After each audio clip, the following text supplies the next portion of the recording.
ஆரிரோ ஆராரிரோ இது தந்தையின் தாலாட்டு.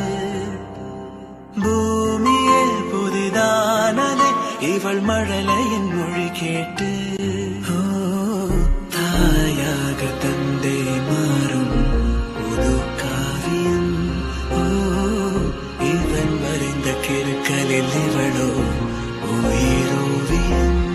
இரு உயிர் ஒன்று சேர்ந்து இங்கு ஓர் உயிராகுதே. கருவறையில்லை என்ற போதும் சுமந்திட தோடுதே. விழியோரம் ஈரம் வந்து கொடை கேட்குதே. ஆரிரோ ஆராரிரோ இது தந்தையின் தாலாட்டு. பூமியே புதிதானதே இவள் மழலையின் மொழி கேட்டு.